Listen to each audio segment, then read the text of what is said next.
To the family of Madam Johnny Ponce and Enrile, my deepest condolences. Senate President Sotto, honorable senators, ladies and gentlemen, Juan Ponce and Enrile will surely go down in history as one of the most awe-inspiring political figures of our time, truly a legend in his own lifetime.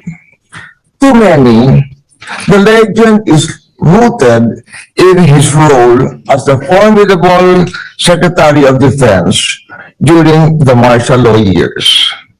But he grew beyond that legend with the sheer force of his intelligence, political skill, and powerful presence. He became the most enduring public servant of our era, sometimes intimidating, but always respected by friend and foe alike for his unsurpassed brilliance. Beyond his public achievements, Manong Johnny combined intellect with personal loyalty and kindness. My family remembers this well. And so, of the 5 minutes I was given to make this eulogy, may I spend a couple of minutes about our own personal memories. During martial law, from time to time, my father, former President Gloria Macapagal, was in limbo. But he sometimes needed to make small requests from the government for minor matters. Because he could no longer reach President Marcos Sr. directly, Dad would write a note, wait for Senator Enrile, Secretary Enrile at that time, at a diplomatic reception, hand it to him, and quietly explain his request. I know of no instance in which Secretary Enrile ever turned my father down, and he unfailingly gave him the dignity due to a former president. For this, my family and I will always have a big place in our hearts and memories for Manong Johnny. So for the baptism of my son, Dato, we asked him to be godfather. It was a role that he warmly accepted.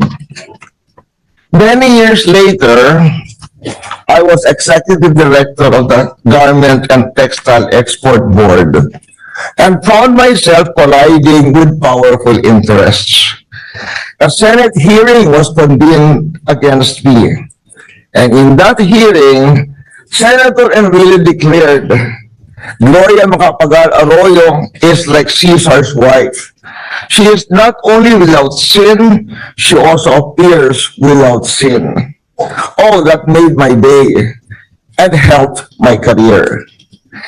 We were senators together in the 10th Congress, and I had a chance to marvel at his mastery, especially when he sponsored the comprehensive tax reform of 1997.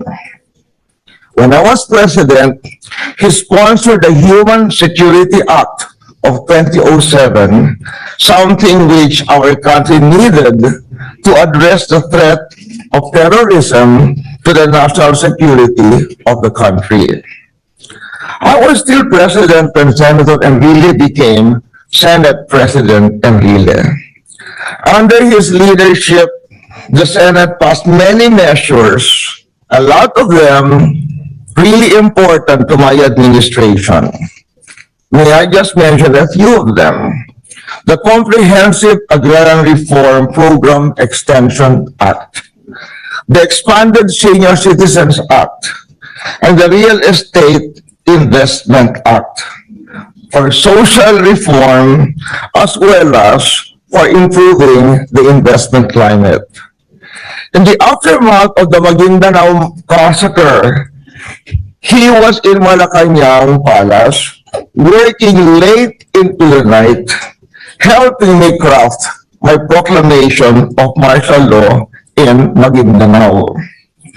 Manong Johnny lived many lives in one lifetime.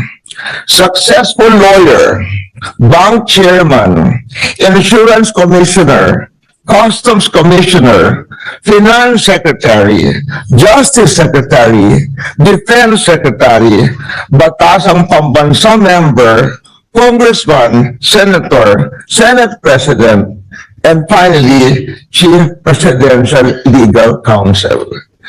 Few Filipinos have served the Republic in so many capacities across so many eras with such longevity and impact.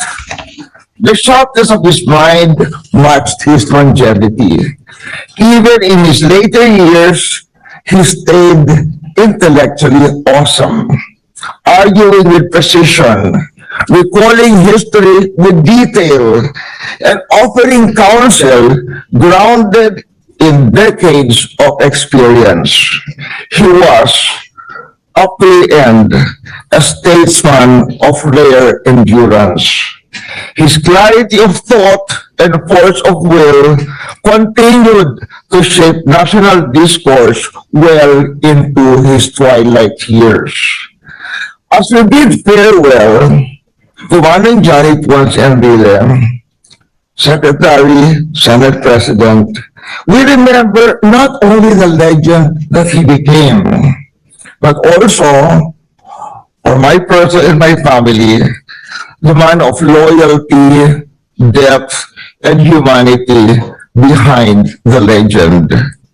His imprint in our nation and the lives he touched will endure.